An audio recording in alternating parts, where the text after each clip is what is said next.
மகன் தூய் ஆவியரின் பேராலே ஆமேன். அருள் நிறைந்த மரியே வாழ்க, ஆண்டவர் உம்முடனே, பெண்களுக்குள் பேறு பெற்றவள் நீரே, உம்முடைய திரு வயிற்றின் கனியாகிய இயேசுவும் ஆசீர்வதிக்கப்பட்டவரே.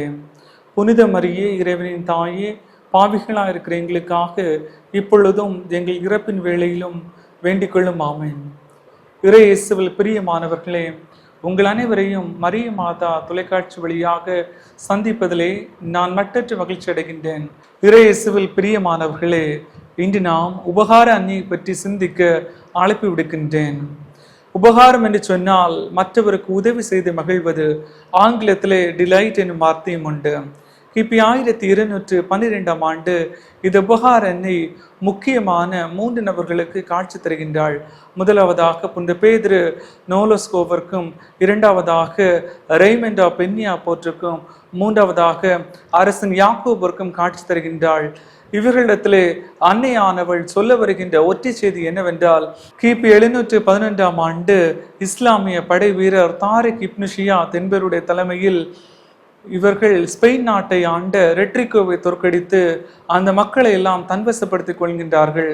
எப்படியாவது இந்த மக்கள் கிறிஸ்துவை கைவிட வேண்டும் என்ற ஒற்றை முனைப்போடு இந்த தாரிக் இப்னு ஷியாத் இவர்கள் எல்லாம் தன்வசப்படுத்துகின்றான். யாரெல்லாம் கிறிஸ்துவை கைவிடவில்லையோ அவர்களெல்லாம் அடிமைகளாக, கொத்தடிமைகளாக கூட்டி சேர்க்கின்றான். எனவே இந்த ஒற்றை செய்தியோடு இந்த அன்னை மரியாள் இந்த மூவருக்கும் காட்சி தருகின்றார். இவர்களிடத்திலே அன்னை மரியாள் என்ன சொல்கிறார் என்றால், எப்படியாவது ஒரு சபையை தோற்றுவிக்க வேண்டும் என்று ஆணை பிறப்பிக்கின்றாள். அதன் விளைவாக 1218 ஆகஸ்ட் 10 ஒரு சபையானது ஆரம்பிக்கப்படுகிறது. அந்த சபையினுடைய பேர் என்னவென்றால் the order of blessed virgin Mary of mercy என்ற சபையானது ஆரம்பிக்கப்படுகிறது. தமிழிலே விடுதலை என்ற புனித அரசி அன்னை மரியாள் என்ற சபையாகும். இந்த சபை ஆரம்பித்தவுடன் இந்த சபையிலே முக்கியமான கோட்பாடுகள் எல்லாம் என்னவென்றால், ரோமை நகருக்கு அவர்கள் பணிவிடை செய்ய வேண்டும், ரோமையில் உள்ள கட்டளைகளை எல்லாம் கீழ்ப்படிய வேண்டும். இரண்டாவதாக இந்த அடிமைகளாக இருக்கின்ற மக்களை அடிமைகளோடு சேர்ந்து அவர்களை மீட்க வேண்டும் என்பதே இந்த சபையினுடைய முக்கியமான நோக்கமாகும். அது மட்டுமல்ல, அவர்கள் இடைவிடாமல் அடிமைகளாக இருப்பவருக்கு ஜெபம் செய்ய வேண்டும் என்பதும் கட்டளைகளாக இருக்கிறது. எனவே இந்த சபையிலே சேர்ந்த இந்த அனைவரும் அடிமைகளாக சேர்ந்து இந்த மக்களை எல்லாம் மீட்கின்றார்கள். ஏறக்குறைய 2000க்கும் மேற்பட்ட மக்கள் மீட்கப்படுகின்றார்கள். எனவே மீட்டவுடன் மக்கள் எல்லாம் சேர்ந்து இந்த அன்னையை உபகார அன்னை என்று மகிழ்ச்சியுடன் ஆரவாரம் செய்கின்றார்கள். இந்த சபை ஆரம்பித்த சில நாட்களிலே பல்வேறு தன்னார்வ தொண்டர்கள் இந்த சபையிலே சேருகின்றார்கள். அவர்கள் சேர்ந்து அடிமைகளாக மக்களை எல்லாம் மீட்கின்றார்கள். பல லட்சக்கணக்கான மக்கள் மீட்கப்படுகின்றார்கள். எனவே மீட்ட பிறகு இந்த அன்னை இவர்கள் விடுதலையின் அன்னை என்று சொல்கின்றார்கள். அது மட்டுமல்ல, அன்னை மரியாள் உபகார அன்னை என்ற பெயரும் சூட்டப்படுகின்றார்கள். எனவே இந்த அன்னை கன்னியாகுமரி மாவட்டத்திலே, கன்னியாகுமரியிலே உபகார அன்னையாக இருக்கின்றாள். எனவே இந்த அன்னை 1542 ஆண்டு புனித பிரான்சிஸ் சவேரியார் கன்னியாகுமரிக்கு வரும் பொழுது அங்கே அந்த மக்கள் ஒரு சிறிய குருசடியிலே ஜெபமாலை செய்து கொண்டிருக்கின்றார்கள். அங்கே அந்த அன்னை மகிழ்ச்சியின் அன்னை என்று சொல்கின்றார்கள். எனவே அந்த சிற்றாலயத்திலே பிரான்சிஸ் சவேரியார் திருப்பலி நிறைவேற்றுகின்றார். திருப்பலி மட்டுமல்ல, அங்கே இருக்கின்ற அந்த மக்களுக்கு ஜெபமாலை எல்லாம் சொல்லித் தருகின்றார். எனவே இந்த அன்னையானவள் அங்கே மகிழ்ச்சியின் அன்னையாக சொல்லப்படுகின்றார். 1700 ஆண்டு இந்த ஆலயம் உபகார அன்னையினுடைய ஆலயமாக மாற்றப்படுகிறது. அந்த ஆலயம் ரோமை நாட்டில் உள்ள பல்வேறு வண்ணங்களால் தீட்டப்படுகிறது. ரோமை நாட்டினுடைய கட்டிடக்கலைகள் எல்லாம் வைத்து அந்த ஆலயம் பிரசித்தி பெற்ற ஆலயமாக மாறுகிறது. 2011 ஆண்டு இந்த ஆலயம் உபகார அன்னையினுடைய திருத்தலமாக மாறுகிறது. யாரெல்லாம் துன்பங்கள் என்று அன்னையிடம் வருகின்றார்களோ ஒருபோதும் அன்னை அவர்களை கைவிடப்பட்டதில்லை. எவ்வளவு பெரிய சொல்லொன்னா துன்பங்கள் இருந்தாலும் அன்னை அந்த துன்பங்கள் எல்லாம் மாற்றி அவர்களுக்கு ஒரு முடிவை, நிரந்தரமான ஒரு முடிவை தருகின்றாள். எனவே இந்த தொலைக்காட்சியை பார்த்து கொண்டிருப்பவர்கள், இந்த செய்தியை கேட்டுக்கொண்டிருப்பவர்கள், பல்வேறு விதமான துன்பங்கள் இருக்கலாம்.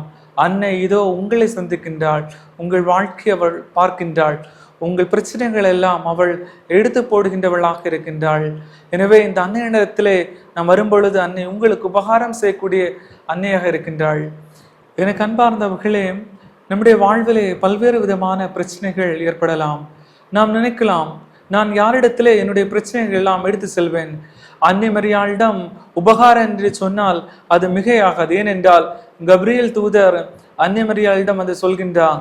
அது என்னவென்றால், நீ கன்னி கருவுற்று ஒரு ஆண்மகனை பெற்றெடுப்பர் என்று சொன்னவுடன் அன்னை அங்கலாய்த்து நிற்கின்றாள்.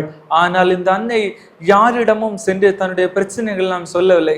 மாறாக அவள் அந்த கப்ரியேல் தூதரிடம் கேட்கின்றார்.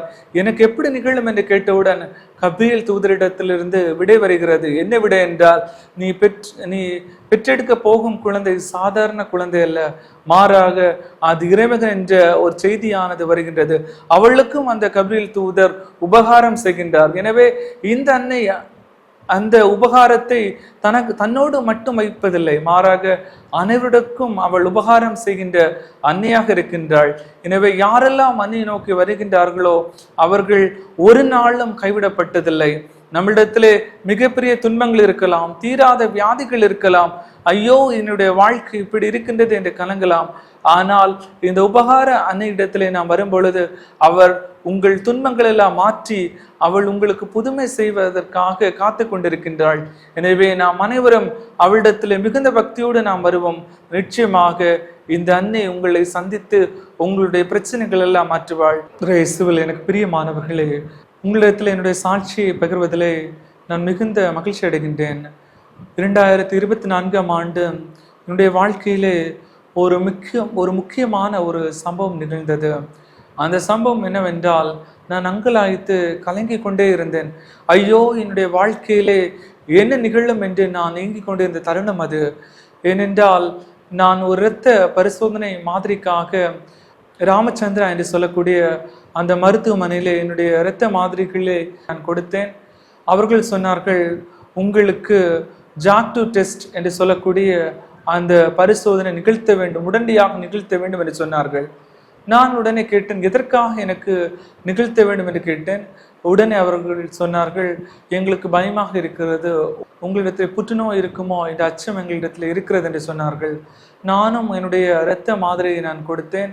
ஆனால் என்னுடைய மனதிலே ஒரு அச்சம், ஐயோ அன்னை என்னை கைவிட்டாளே என்ற ஒரு அச்சம் என்னிடத்தில் இருந்தது.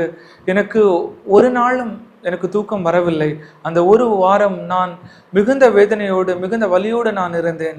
நான் கட்டிலே நான் புரண்டு படுத்தேன் என்று சொன்னாலும் எனக்கு தூக்கம் வரவில்லை. ஒவ்வொரு முறையும் நான் எழுந்து நான் நின்று கொண்டே இருந்தேன். அப்பொழுது என்னிடத்திலே ஒரு ஏக்கம், ஏன் நான் இந்த உபகார அன்னையிடத்திலே நான் ஜெபிக்க கூடாது என்று நினைத்தேன். அப்பொழுது நான் ஜெபம் செய்யும் பொழுது என்னுடைய மனதில் இருக்க அந்த பாரமானது மெதுவாக குறைந்து கொண்டே வந்தது. எனக்கு ஒன்றுமில்லை என்று அப்பொழுது எனக்கு தெரிந்தது. அன்னை என்னை தொட்டு விட்டாள் என்று அந்த கணமே எனக்கு தெரிந்தது. எனவே அந்த முடிவு செய்தி வரும் பொழுது நான் தனியாக சென்று அந்த முடிவு செய்தியை பெற்றுக்கொண்டேன். அப்பொழுது அந்த முடிவிலே எனக்கு எந்த ஒரு நோயும் இல்லை என்ற செய்தியானது எனக்கு வந்தது. அந்த கணமே உடனடியாக மகிழ்ச்சியுடன் ஓடி சென்று ஒரு மாலையை வாங்கி அன்னையுடைய களத்திலே நான் போட்டேன். எனக்கு அன்பார்ந்தவர்களே, உங்களுடைய வாழ்க்கையிலும் தீராத நோய்கள் இருக்கலாம். ஐயோ எனக்கு கடன் தொல்லை இருக்கிறது, தீராத வியாதி இருக்கிறது, எனக்கு நல்லதொரு வேலை இல்லையே, என்னிடத்துல இவ்வளவு துன்பங்கள் இருக்கிறது என்று கலங்கலாம். ஆனால் இன்று இந்த உபகார அன்னை உன்னை பார்த்து சொல்கின்றாள், இதோ நான் இருக்கின்றேன், எதற்கு அச்சம், எதற்கு கலக்கம் என்று உன்னிடத்திலே கேட்கின்றாள். அன்னை உன்னை முழுமையாக உனக்கு சுகம் தர அவள் உனக்காக காத்திருக்கின்றாள். ஆனால் நீ தயாரா, அன்னையிடத்திலே நீ செல்ல தயாரா என்று அன்னை உன்னிடத்திலே கேட்கின்றாள். மீண்டும் ஒரு முறையாக நாம் மிகுந்த உருக்கத்தோடு இந்த அன்னை மரியாளை நோக்கி நாம் சொல்வோம். அருள் நிறைந்த மரியே வாழ்க, ஆண்டவர் உம்முடனே, பெண்களுக்குள் பேறு பெற்றவர் நீரே, உம்முடைய திரு வயிற்றின் கனியாகிய இயேசு ஆசீர்வதிக்கப்பட்டவரே. புனித மரியே, இறைவனின் தாயே, பாவிகளாயிருக்கிற எங்களுக்காக இப்பொழுதும் எங்கள் இறப்பின் வேளையிலும் வேண்டிக் கொள்ளும். ஆமென்.